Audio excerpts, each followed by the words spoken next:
very first of Indian origin.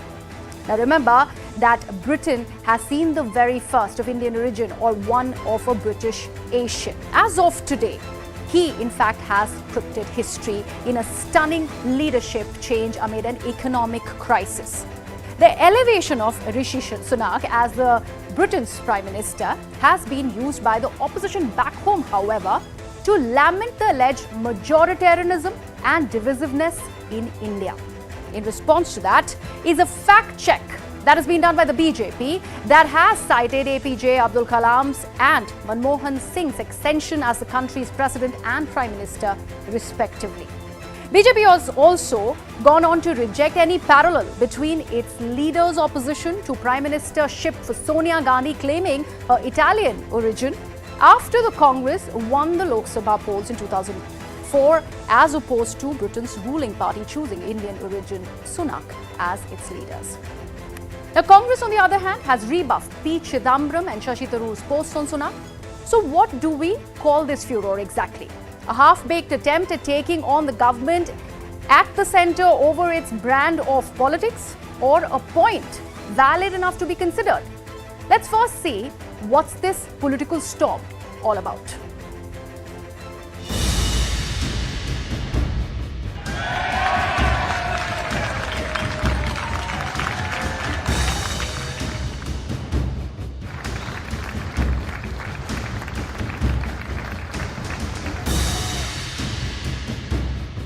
May I ask this question from Mr. Malviya, whether he will accept Sonia Gandhi as Prime Minister of this country? He will accept any Muslim as a Prime Minister of this country? I would really like to see the Hindutva-vadis of the BJP being prepared to embrace somebody who comes from a different ethnicity. Would they embrace somebody who's an overtly practicing Muslim or Christian as Prime Minister?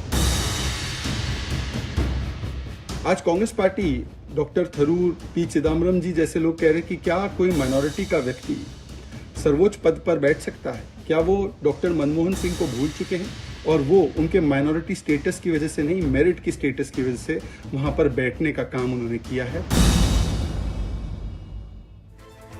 So let's first look at the leaders from the minority community who have held constitutional positions in the country before we proceed further. Now, here's a look at what we have for you as the minority leaders of the country who have held constitutional positions, the minority constitutional heads that India has seen. Draupadi Murmu, she is coming from a community which is the tribal community. She is the president of our country. Taking a look at Manmohan Singh, which of course BJP has also claimed about having a minority as the Prime Minister of the country. He was the country's first Sikh Prime Minister.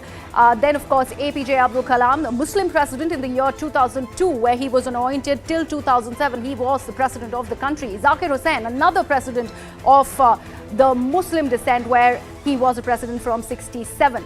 Fakhruddin Ali Ahmad, another president of the Muslim community, 1974 to 1977. Then we look at Gyani Zail Singh, who was another Sikh president that the country has seen from 82 to 1987. Then comes Sam Piroj Barucha, who was the Chief Justice of the country of the Parsi origin from 2001 to 2002. Muhammad Hidayatullah was the country's Chief Justice of India from the Muslim community from 68 to 1970. So these are the leaders that the country has seen. If we actually now break down the arguments on the table and how they have been countered by the BJP, let's now take a look at that. Now, what P. Chidambaram, Congress leader, has said that lessons for the party that practice majoritarianism. He's of course talking about the Rishi Sunak example in the United Kingdom. Mehbooba Mufti of the PDP goes on to say that still shackled by divisive and discriminatory laws like the NRC and CAA. This is her attack by again quoting the Rishi Sunak example. What is the counter to that? You have Shehzad Poonawala of the BJP talking about saying, in fact, and asking this question, has Congress forgotten Manmohan Singh? Of course, the obvious retort by the BJP. Then Ravi Shankar Prasad goes on to say, will Mehbooba Mufti accept minority chief minister in the valley? That's another question that has been raised by the BJP. So the question that we are today asking on Plain Speak, has the opposition made Rishi Sunak their political prop by raking up this minority leader debate, or do they actually hit home with the argument?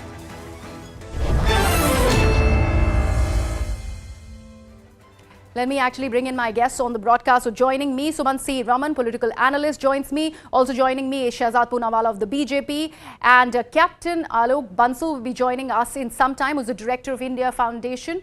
Also joining me is Pranav Panoth, who's a political analyst. He joins us from London. Let me take this across to you first, Sumant. When Shashi Tharoor really stresses that it is quote-unquote very rare for the member of a visibly minority community to occupy the country's most powerful office, and then goes on to question whether it can really happen here, is it really a valid point to take on a government that the Congress, so to speak, are accusing of majoritarianism? Look, I think Mr. Tharoor is having a valid point as far as certain issues go. For instance, in the Union Council of Ministers, there is nobody from the minority community, which is something which is extremely glaring and significant.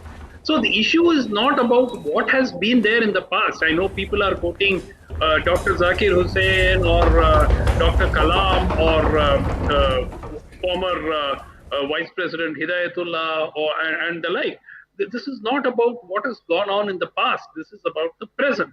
Yes, Dr. Manmohan Singh was a member of the minority community, as it were, the Sikh community, and he was the Prime Minister. But apart from that, we've hardly had people who wielded, real power. I mean, there have been constitutional posts. I'm not referring to those who have held the posts of, the President of India and so on, which are in some ways, though the President is the first citizen of the country, the Prime Minister wields the executive power. So there is a point that Shashi Tharoor is making, and I think he's referring to the last few years, particularly the last 7-8 years. Ever since this, the majoritarianism has been more visibly practiced. I'm not saying that the Congress is blameless and they did not do appeasement politics. All that is totally different. Okay. But the point is, in today's situation, the fact remains that over 20% of the population of this country do not have a single, even if symbolic representation in the Union Council of Ministers. Okay. And I think that is significant. So we are not going back into history. How India was, everybody knows. The point is today. And I think that's why Mr. Tharoor or some of the others who pointed out the issues they have are speaking about the present and not about the past. Okay. I'll let Mr. Shehzad Poonawala of the BJP handle this and respond to this clear point, Shehzad, that Sumant is making. No minority community Prime Minister, no Muslim Prime Minister is what the argument is. How do you respond to that? But by that logic, the Congress party, which got an opportunity to rule for 70 years, had a clear-cut chance to not make one family member the Prime Minister for 34 years, but to make somebody from the Muslim community or the SC community or the ST community or the OBC community. Guess what? They didn't do it. In fact, the first time an OBC Prime Minister became the Prime Minister for a full tenure is under the BJP. Today, the first time the maximum representation to the SC, ST, OBC Samaj, which is also equally deprived, has happened in the cabinet of Narendra Modi. 11 ministers are women. The first time we are seeing the kind of representation given to the Adivasi Samaj, where a woman from the Adivasi Samaj has become the president. And this country has seen a glorious history of people from the minority community ascending to all kinds of executive posts, including, if I might add, the position of the Chief Justice of India, the position of the Chief Election Commissioner of India, the position of the President of India, and including the IB Chief. Now, IB Chief is a very sensitive position, Griya. You remember that Asif Ibrahim was the IB Chief, and the BJP, if it had such a kind of a thought in its mind, would have first changed the IB Chief, but they did not. Now, look, what Mr. Sumansi Raman has said, that for symbolic purpose, why don't you have a minister? No. The minister should be a competent person. The minister should be a meritorious person. Should we have ministers for symbolism? If that is the case, was Mr. Manmohan Singh for symbolism? Is Rishi Sunak there because of his symbolism? Is the UK sending out a message? And by the way, if we are talking about symbolism, there are two countries which are spoken of when we talk about democracies, right? The oldest democracy, America, and the largest democracy, India. Guess what? The oldest democracy of the world still swears an oath on the not on the constitution but on the Bible, and except for one or two instances, no person who is even a Catholic can become the president except for Protestants. Okay. I think Joe Biden and John F. Kennedy are the only two people who are Catholics who have become. Rest all Protestants. We don't need to learn lessons from America or from the United Kingdom. We are very happy that today the President of America is celebrating Diwali in his house. We are happy that the Vice President happens to be of an Indian origin. A Prime Minister happens to be of an Indian origin. But Yes, Sumant, India I'll needs give you no the- lectures, especially in an age where 12 crore cylinders are given, 12 crore toilets are made. Mohammed ko bhi milta hai, Mustafa ko bhi milta hai, But Mohit ko bhi milta hai. Shahzad, No, one second, presidentship one is second. still a ceremonial Can position I- in the country. Yes, Sumant, please Can come in. I- Yes. Okay, let me ask another question. Okay, let Sumant respond. I am simply appalled that Mr. Shehzad Poonawalla would actually make a statement on national television to the effect that nobody from the minority community has the merit to be a minister. I mean, it is a shocking statement. I'm absolutely shocked because look, the logic to say that we will choose only on merit, but we don't have anybody from the minority community because we don't want them to have just symbolic representation Yes, Shehzad, I'll agree with that, is an awful statement. And I hope he apologizes for having said Shehzad, something please. as I terrible as am this. now may I am equally appalled and by the fact that from 1982 onwards, barring Jammu Kashmir, which happens to be a Muslim majority state, the Congress party never felt that any Muslim was fit enough to be the chief minister of any state. I am appalled that at the time when there was hardly Have you any heard of One second, no, Sule? Mr. No, Sumant, let's please. keep this Yeah, civil. Sumant, Yeah, please. let's keep this civil. Sumant, This is not please. the way to Yes, debate. yes, please go ahead. I am Shehzad, Sumant, I you'll get am the time. appalled that at a time when Mr. Nehru, the tallest figure after independence who took over as Prime Minister, had an opportunity in 52, 57 and 62, when he became Prime Minister, the only representation of Muslims in the Parliament of India, well below the in proportion to their population, was hardly 4%, and today it is 5%, but yet we say that today it is fascism, and at that time it was all okay. I am appalled that the Congress party for the last so many 40, 50 years has not had any Muslim as the helm of affairs, as the president of the party.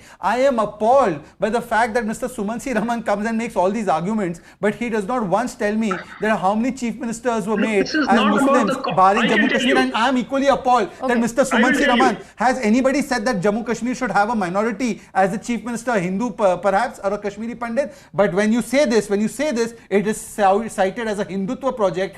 Giving rights to the Dalit Samaj of Jammu Kashmir after removal of Article 370 is cited as a Hindutva project. Griha. No, no, I am by the appalled way- by the hypocrisy that By Sumansi the Raman way- packs in every Yeah, evening. yeah.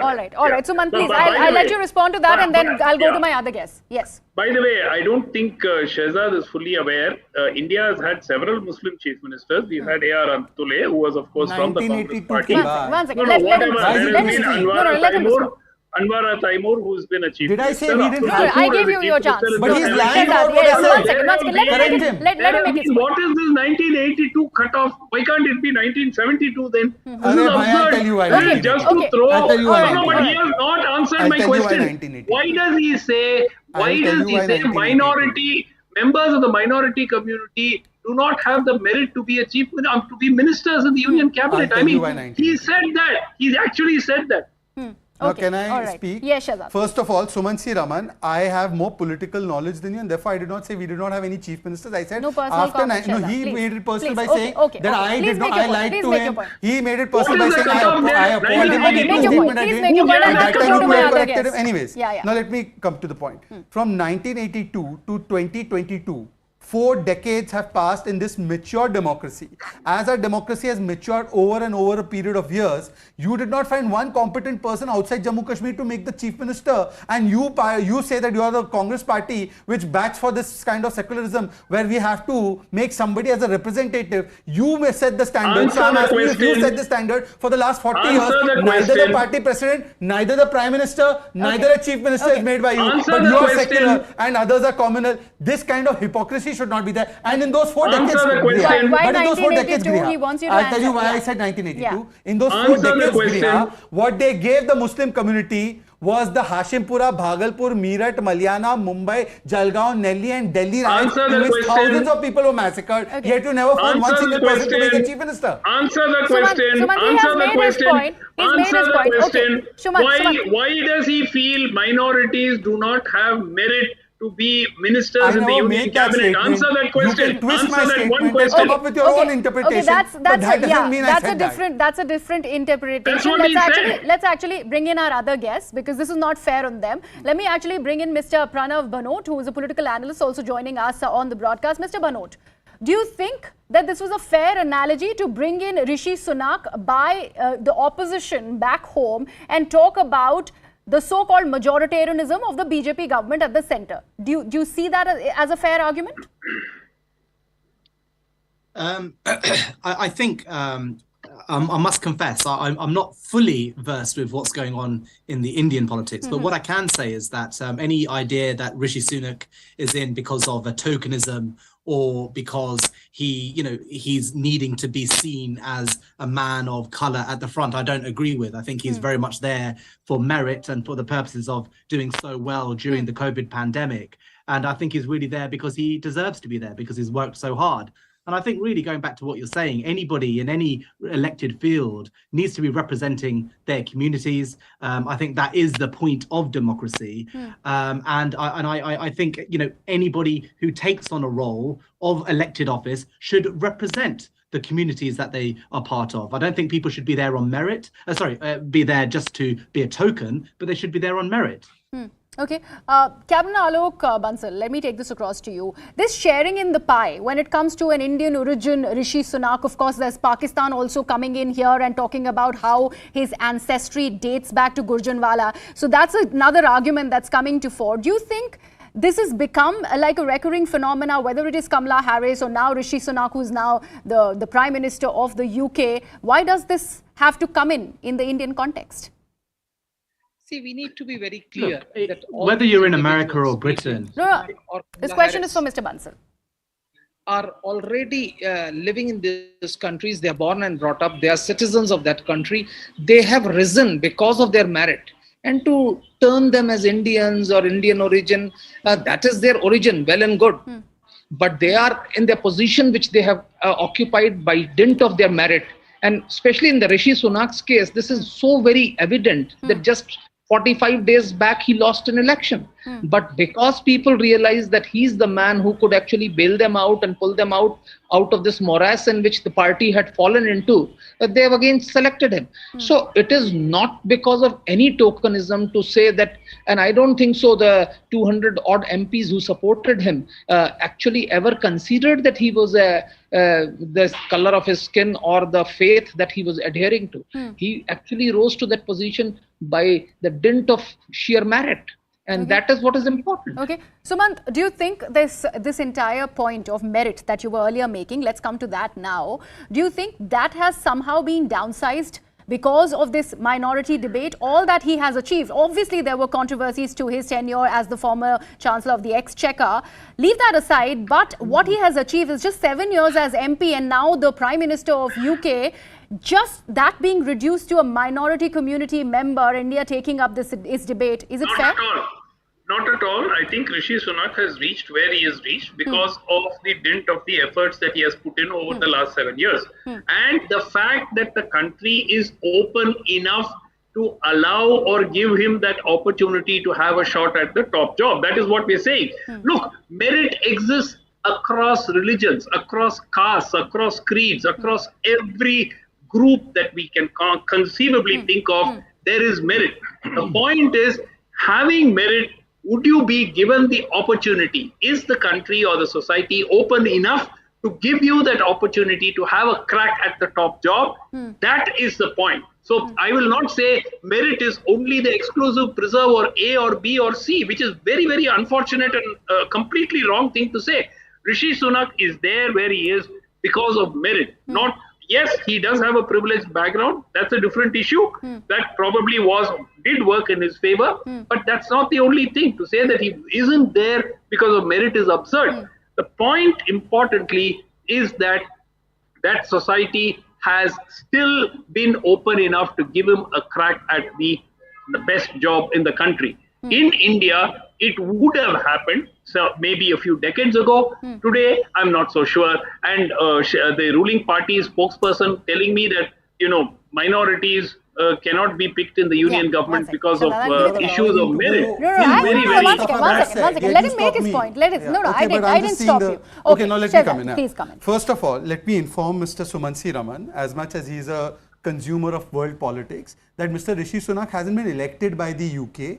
He has only been elected by his party. First of all, in parliamentary elections, the Prime Minister is not elected. The MPs elect the Prime Minister. So it's not a direct election like a president. First of all, let's inform you and let's not interrupt me while I've finished my say. Because in your opinion, I'm from the Alpasankhyak Samaj, so you should give me my due. Secondly, if the country was ready for this in our country decades ago, 3 or 4 decades ago as per you, then what stopped the Congress party, the poster boy of secularism in this country? It had everything going. The country was ready for it. Why didn't they find one single competent person whom they could make president, but never the Prime Minister outside one? All the talent pool of making Prime Minister was only in one family. So 34 years, one family became the Prime Minister, but never did they find a Muslim to make a Prime Minister. Forget Muslim, SC, ST, OBC and Muslim together combined was 70% of the population. One second, please don't interrupt me. You did not interrupt Swansea. Let me complete my last point. Thirdly, now let's come. I don't have a problem with him berating my party. He's perfectly at liberty to berate my party day in, day out. That's his job to do on TV when Congress spokespersons don't come. But why berate the country? Why undermine the country? This is the country just 5 years ago, 10 years ago, in 2009, when there was an election on the face of Dr. Manmohan Singh, because the first election he was not elected in that sense, he was put forward by the party. But in the second election, the 2009 election, they asked for a vote for him and the country gave him a mandate, gave the party the mandate and they made him the Prime Minister again. So why berate and undermine the country? Or has the country transformed merely because you're out of power? The country has become communal. And if that is the case and participation and representative democracy is the point, then Griha, my friend, if Article 370 is removed and for the first time Dalits get to vote in Jammu Kashmir, why do they oppose it?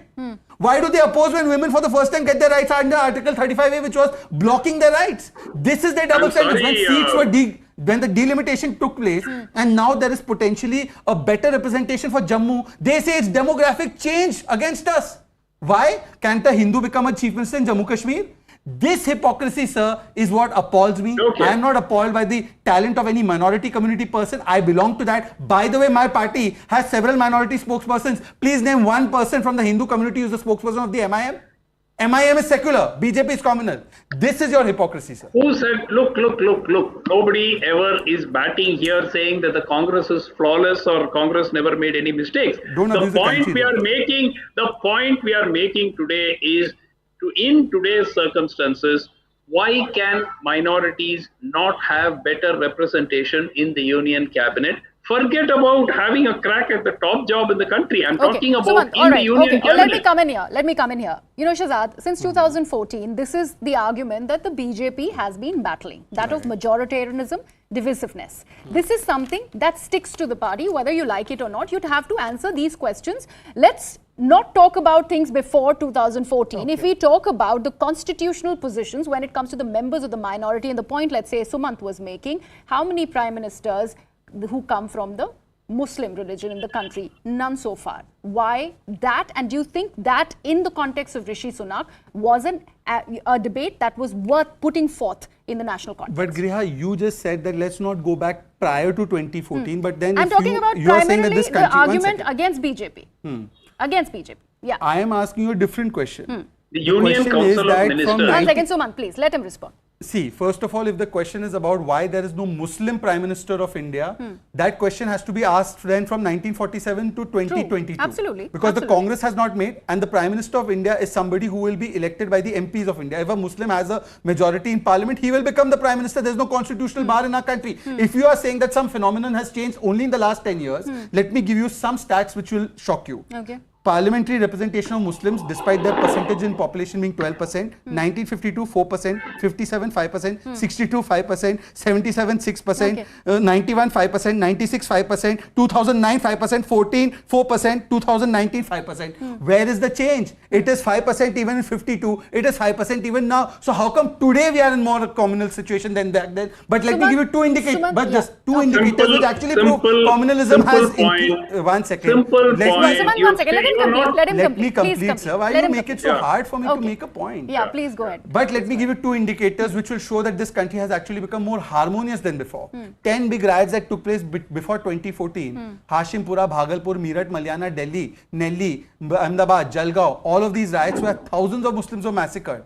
Has there been any big riot like Muzaffarnagar or any other riot post 2014? Second statistic, today 80 crore people are given rations. Any discrimination made? 12 crore people are given toilets. Any discrimination made? 9 crore people get cylinders. Any discrimination made? Any institutional discrimination? But yes, there is institutional discrimination in Rajasthan where they say we will give electricity to Rozedars but not to the other community. When the Prime Minister of this country got up and said first right of resources not to the poor but to the Muslims of this country, and the Congress Gujarat President Mr. Thakur says that that was an extremely correct statement. This is the majoritarianism, Shehzad, when you have, let's say, the state of Uttar Pradesh, when you have hate speeches, when you have camps being set up, and where you have open hate speeches and the government in the state decides to do nothing about it, and if this is the opposition's charge against the BJP, and yet you would not have any of the tall leaders from the BJP go ahead and say anything against it, what do you call this? Okay, now let me give you one concrete example. By the way, all those people who made those unwholesome,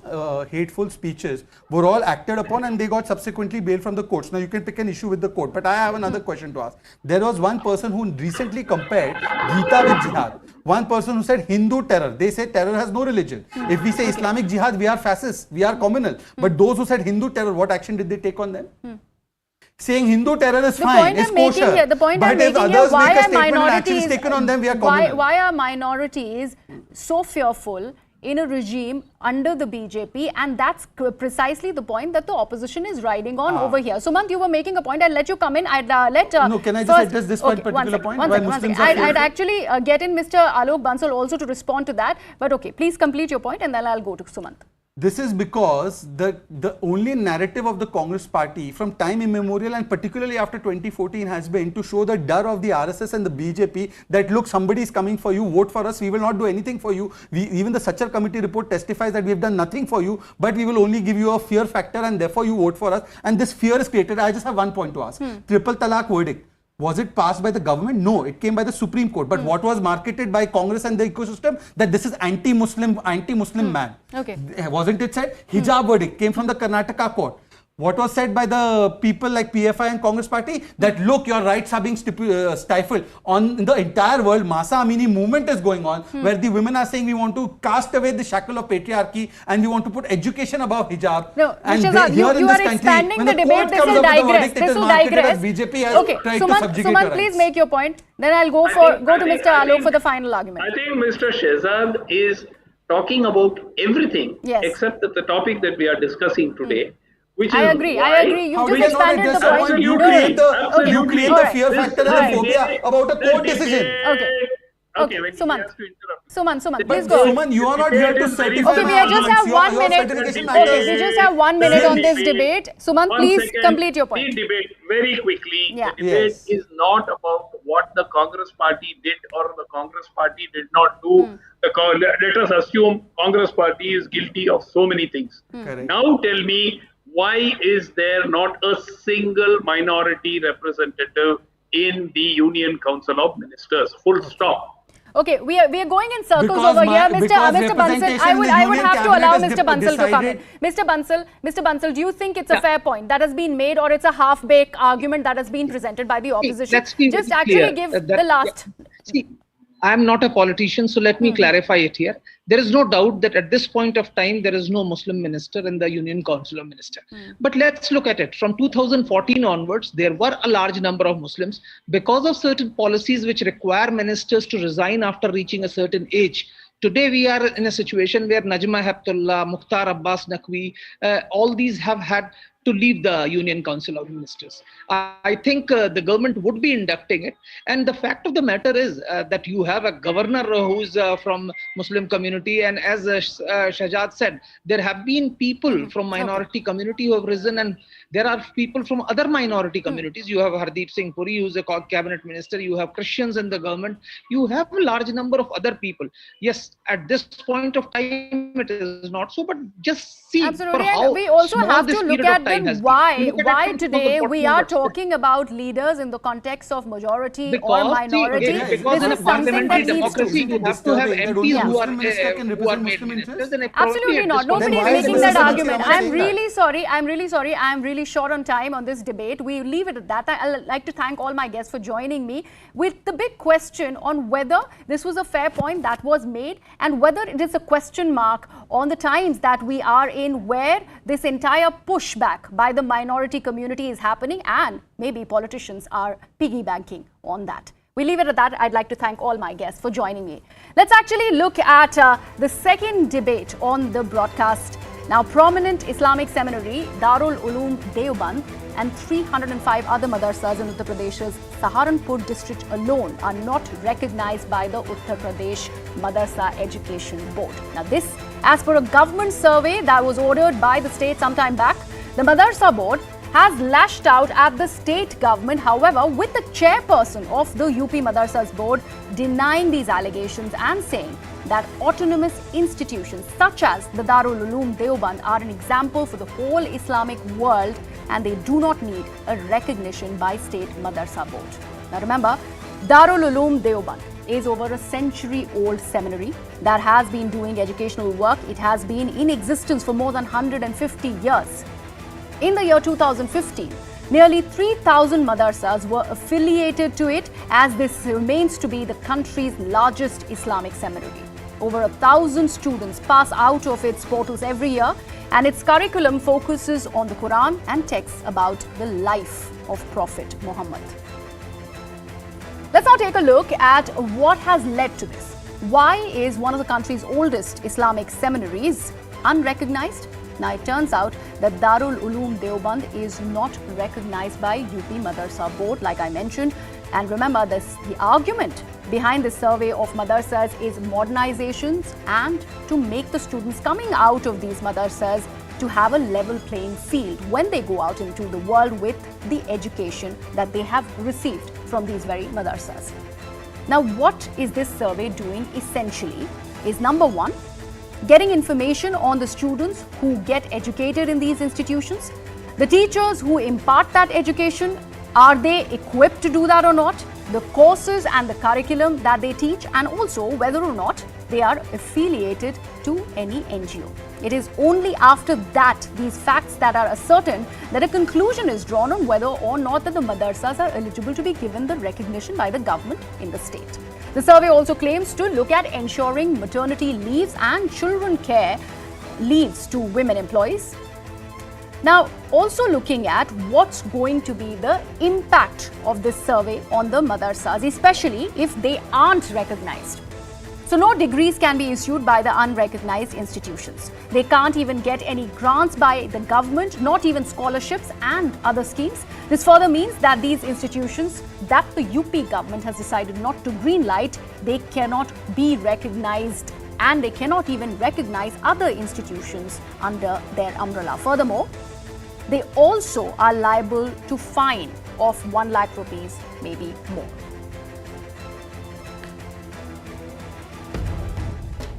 अंतर्राष्ट्रीय ख्याति प्राप्त विश्वविख्यात संस्था दारुल उलूम देवबंद के बारे में तंग नजरी रखना ये अच्छे संकेत नहीं है। ऐसी संस्था पूरी इस्लामिक दुनिया के लिए एक नज़ीर है। ऐसी संस्था में बहस करना सूरज को दिया दिखाने जैसा है। दारुल उलूम देवबंद न केवल अपनी शिक्षा बल्कि अपनी विचारधारा के लिए देश ही नहीं बल्कि दुनिया के देशों में जाना और पहचाना जाता है। रिपोर्ट वहाँ की आई है और इस पर सरकार सम्यक विचार करेगी और जो भी उचित होगा सरकार के स्तर पर निर्णय लिया जाएगा। Uttar Pradesh government and BJP government, they are after madrasas just to create hatred in the country. They were fighting for the independence of this country. BJP didn't know the history. That time they were supporting British people. Now those who were supporting British people, they are Deshbhakt, and Deobandi Maulvis who were fighting for the freedom, they are Deshdrohi. So the question that we are asking today, the Darul Uloom unrecognized aspect, is it a crackdown or conspiracy? Let's open this for our guests who are joining me on the broadcast. Shantanu Gupta, who's an author, joins me. Firoz Bakht Ahmed, who's a former Chancellor, of the Maulana Azad National Urdu University is also joining me on the broadcast. Also joining me is Mr. Atikur Rahman. Let me first come to you, Mr. Firoz Bakht. Do you think the fact that Darul Uloom is not even affiliated to the UP Madarsa board, do you think it's a big problem, considering it is one of the oldest Islamic seminaries in the country? Why still no affiliation? All right, I think the question asked by you is a genuine question, and the rightful one, because any government or every government has all the right in the world to survey its institutions, whether these are secular schools, these are madrasas or any other religious school. So it has all the right in the world to go into any madrasa. Now you have very rightly mentioned that this madrasa Darul Uloom Deoband, this is actually the largest madrasa in the world. In fact, in a way it is even bigger than the one in Egypt, right? Al-Azhar University, that is also one of the largest madrasas of the world. However, let me tell you one thing, that this madrasa is conducted by two Madanis. They are related to each other. One is the uncle, the other one is the nephew, I mean Chacha Bhatija. In fact, I do not like some of the comments which they have actually uttered over the months or years regarding Muslim community and their relationship with the government and Modi ji. However, let me also tell you one thing. As far as this madrasa is concerned, unfortunately, sometime in 1975, if I stand correct, it was divided by Mrs. Indira Gandhi, because this is a madrasa which actually is run to take care of the Muslim community's education. After AMU, this is the largest, system of education, and madrasas are run on shoestring budget.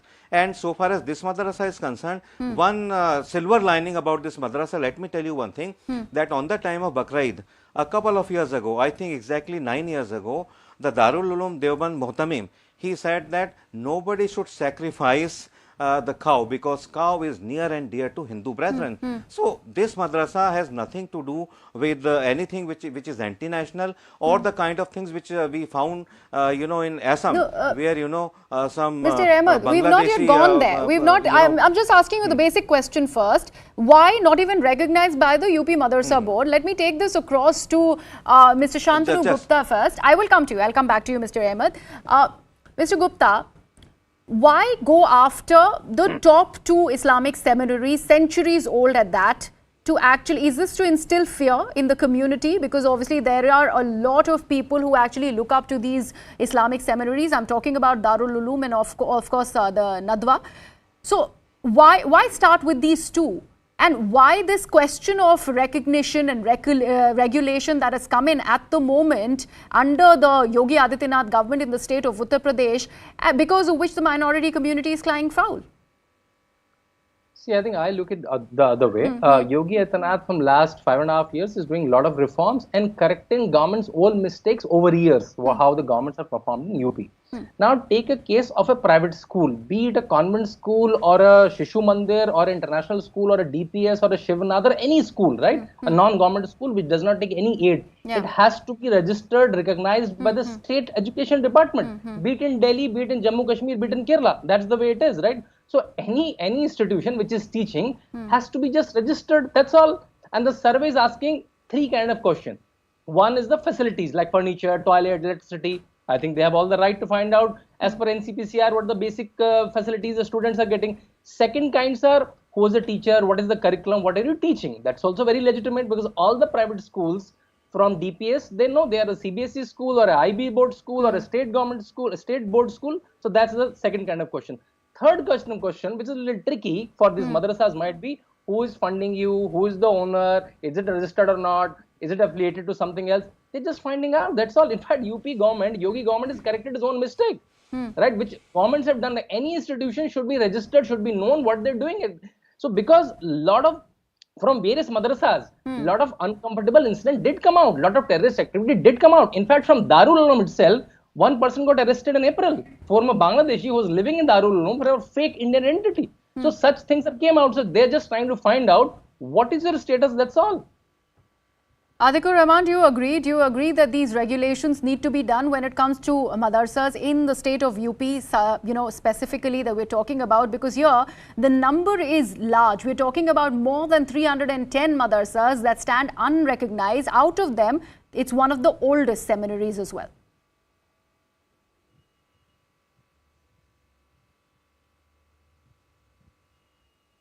Mr. Rahman, can you hear me? I don't think Mr. Atikur Rahman can hear me. We will let our team. All right. Yes. Okay. Mr. Rahman, are you able to hear me? Please go ahead. Please go ahead. Yes. Well, you see, we need to take it very positively. The UP Madarsa officials too are, hoping the government will be, getting a very, very positive approach towards all the modernization aspects.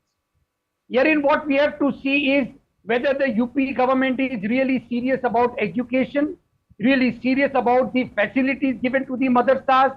Now, claiming that this madrasa, which Ahmed Saab has always also pointed out, that they have not done anything illegal. As far as education of the children is going, if there are some illegalities, unrecognized things are there, that can be easily corrected. Finding it, witch hunting will be giving a wrong signal. A very important aspect we need to look towards it is this madrasa education, be it Darul Uloom, Deoband or any other. I live in Mumbai. I am related to so many colleges. The management of the colleges give us a very, very clear dictate that do not send any appointment letters to the Hindi belt people seeking lecturership in our colleges. Once we had a fight with the management that why you are so having enmity towards the Hindi speaking people, because Hindi lecturers and Hindi teachers are very good teachers from the Hindi belt side. Even the Urdu faculty is very good faculty. Okay. The management claim that the moment you appoint these people from these universities, years go in to check their, validity as far as their degree goes. So there are unrecognized institutions in UP. There are deemed universities in UP, even in southern states. Southern states, there are innumerable deemed universities. They are not recognized. What does this mean? The government of the state and the government of India, how much they invest in our education. This is a attitude of our government across the board. Don't blame the madrasas and their teaching institutes. Recognize them. Okay. Give them recognition. Correct what has been Mr. Firozbakht Ahmed. Mr. Ahmed, I'd let you take that question. You have been an educationist yourself. Do you think the kind of teaching that is given to students who are part of these madrasas actually needs to be regulated, recognized, and there needs to be better equipped teachers? Why this, why is the community so hell-bent, and especially because here we all know we're talking about the below poverty line people who are insistent that their kids should get educated, and madrasas offer free education, and hence a lot of the members of the minority community and their children are sent to madrasas. But do you think that the level of education is really at par? Is that even a question? No, this is a very genuine question, and I think this is the right time you have asked me this question. What was actually happening in these madrasas was, according to the survey of NCPCR, around, I do not know how far this is valid, but it was said that around 10,000 crore of rupees actually come for the uplift of madrasas. Now, where does this money go? I mean, the government actually should see that these madrasa students who are very, very talented, who can learn by heart, memorize a thick book of 1000 pages like the Holy Quran without any mistake. So this talent has to be tapped, and they should be given the secular education also about science, mathematics, Hindi, English. They should also be exposed to sports. So this is the Prime Minister once said, when he was exposed to this kind of a meeting of clerics and intellectuals, he said, I want to see in each and every Muslim's one hand the Holy Quran and the other hand, I want to see a computer. Now, this is what the government also wants. The government wants to see whether the rooms are, they have proper ventilation, they have light and everything. So why is it not being done? Toilets are fine. Where do you think the problem lies? Yes, it should Mr. be done. Where do you think the problem lies? Do you think this is the step in the right direction now that this regulation has been ordered by the Uttar Pradesh government? Do you think this is the step in the right direction? Yes. Let me add. Give me 10 seconds. Sure. Let me add one thing. The kind of the kind of helping hand which has been provided by this Chief Minister of Assam, Mr. Himmata Biswa Sarma. He has said that I have no objection with these students who memorize the Holy Quran. I also want them to become IS officers, doctors, engineers, architects, blah, blah, blah. So, he is doing this thing in the right direction. These students are very, very talented, and if they are given this modern education along with the religious education, India in no time will become Vish Guru and a $10 trillion economy. So, these madrasas have to be why helped. the need for the why the need for this alternate education? And also with the government that is not providing them enough facilities. All right. Okay. Atikur Rahman, why the need for this alternate education? Do you think the kids who are coming out of the madrasas really get that level playing field? Why this insistence by the community to send their children? Would you send your children to a madrasa? Are your children educated out of a madrasa? Do you think there will be good education that will be coming out from there? Well, let me tell you, no parent, earnestly wants their children to be studied in a madrasa. It's by compulsion of either poverty or lack of schools in that vicinity. These are two primary reasons wherein the Muslim parents need to send the children to a madrasa. First of all, they are providing free education. Even housing is free. Even food is free. Even clothing and rest of the things are free. Firoz Sahab was checking where the money is going.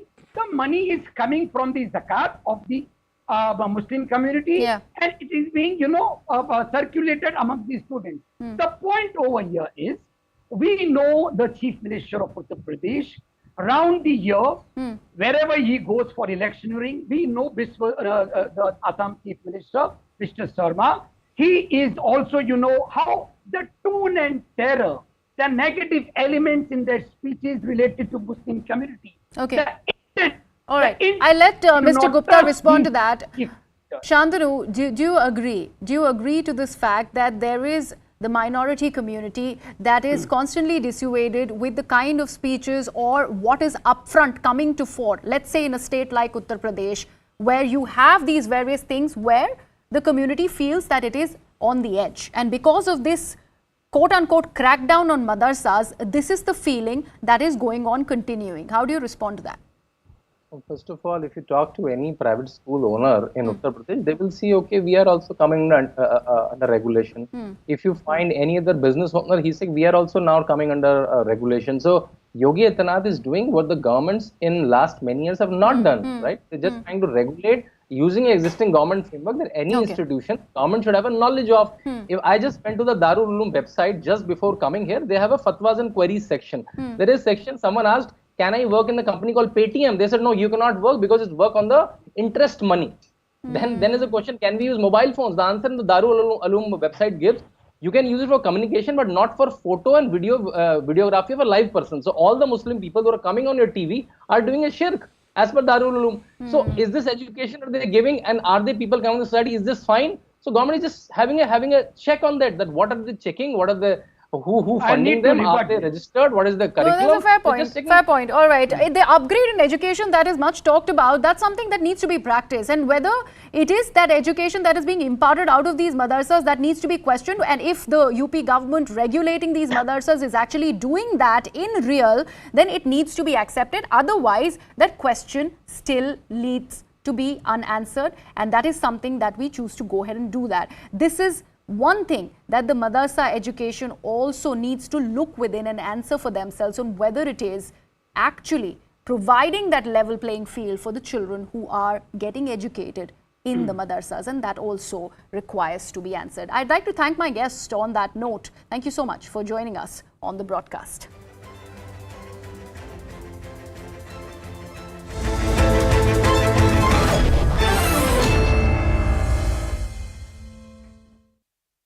Of the work that's happening, whether it's from the BBMP or other agencies of the government, demanding 40% commission leaves us with very little scope to carry out good quality work in government infrastructure.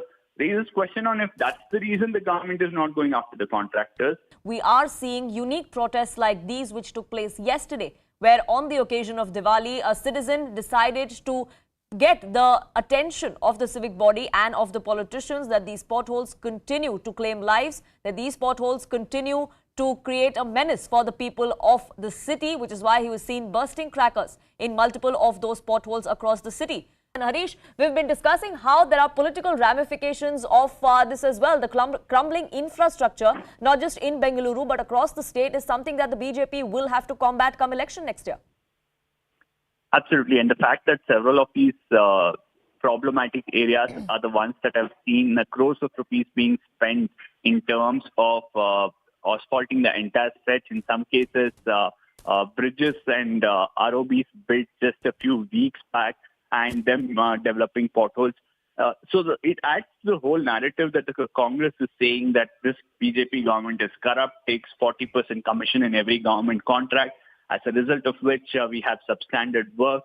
And with multiple infrastructure projects facing questions of quality standards, and now you have pothole-ridden roads across Bengaluru, this despite the BBMP saying that they've spent hundreds of crores in the last 2 years just to fill potholes. We are not even talking about laying a new road or asphalting existing roads. Just to fill potholes, hundreds of crores have been spent. And now there will be question marks on what kind of works that have been carried out by the BBMP and how the state government hasn't done a quality check or pulled up any of these contractors. And yesterday, citizens, despite the fact that the entire city and the nation was celebrating Deepavali, did not forget to once again use the opportunity to highlight the kind of crumbling road infrastructure in Bengaluru and going around some of these problematic pothole-ridden stretches, whether it's near Silk Board, JP Nagar, Banargata Road. These are areas that are also seeing metro work, and roads have taken a beating. And they highlighted once again that these roads have not just become a huge issue in terms of traveling, they've also become areas of injury and taking people's lives, especially office goers in the morning. We've already seen multiple pothole deaths in the last few months. Absolutely. Lives are being lost. It's not just about apathy anymore. It's criminal negligence, really. And some heads need to roll, isn't it, Harish? Unfortunately, no action being taken against any erring officials of the civic body in any of the cities in Karnataka. Absolutely.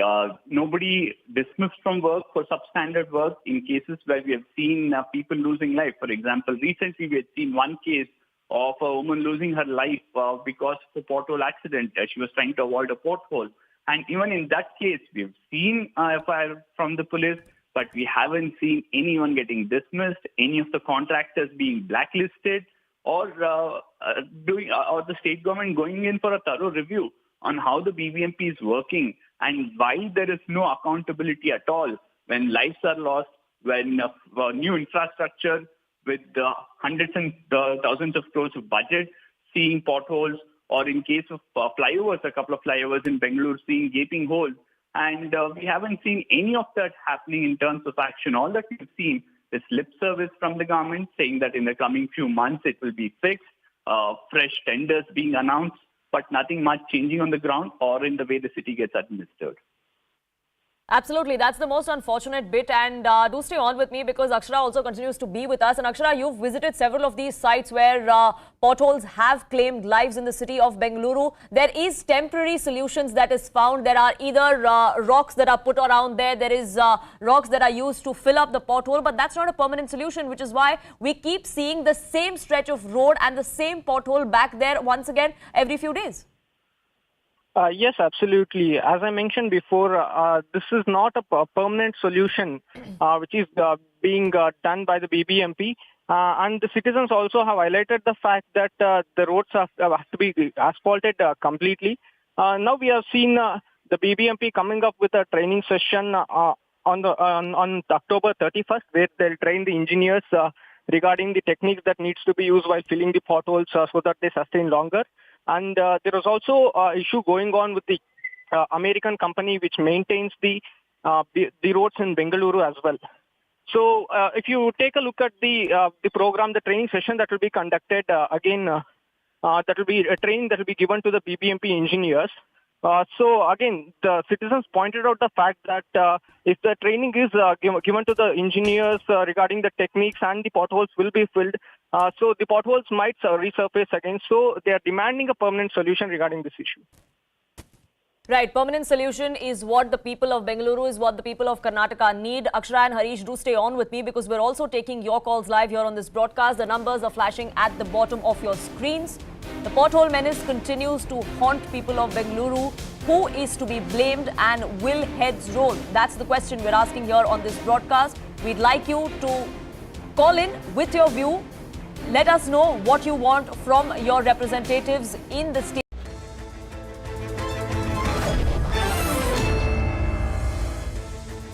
Welcome back. You're watching Plain Speak with me, Griha. Let's now take a look at all the other top 10 stories doing the rounds, both nationally and internationally now. United Kingdom's new Prime Minister, Rishi Sunak, addressed the nation for the first time from 10 Downing Street. Sunak thanked his predecessors and said stabilizing the country's economy will be his government's first agenda. Sunak also said that the Russia-Ukraine conflict is behind the collapse of UK's economy. While Delhi's air quality continues to deteriorate with each passing day, the political blame game is only increasing.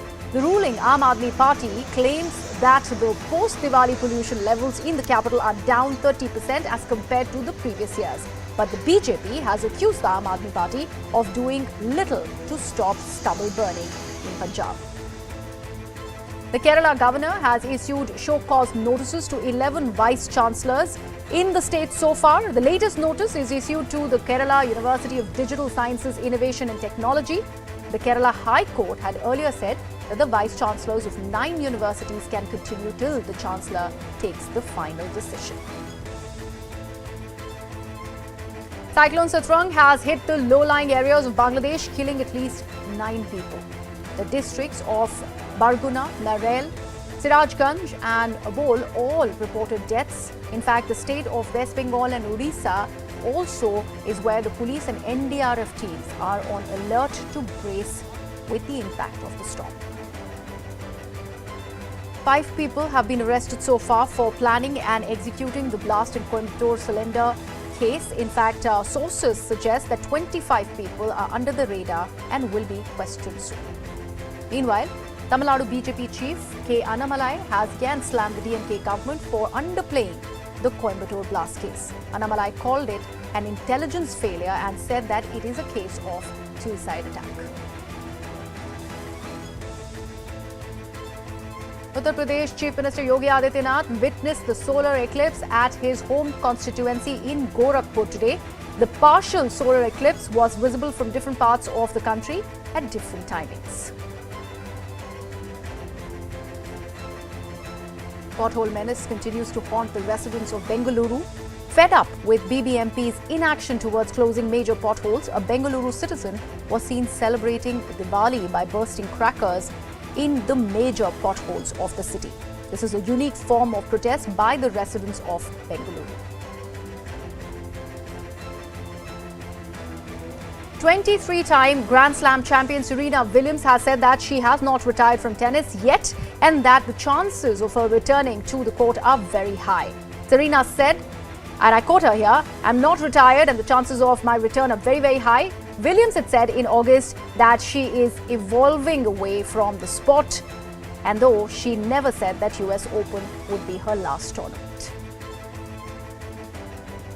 German and European Union leaders have gathered experts to start work on a new Marshall Plan for rebuilding of Ukraine. The Chancellor Olaf Scholz co-hosted the meeting with European Commission President Ursula von der Leyen in Berlin. The leaders of the IMF, Organization for Economic Cooperation and Development, European Investment Bank, European Bank for Reconstruction and Development, also UNDP and others were in attendance.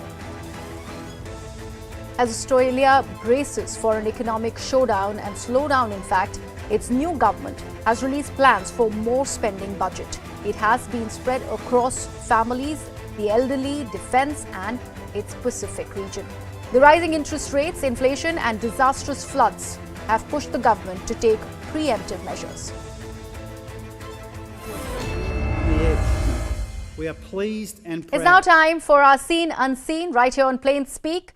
As I leave you with these visuals, as most people celebrate Diwali by lighting candles and lanterns, the people of Nepal, in fact, celebrated the day by worshipping dogs.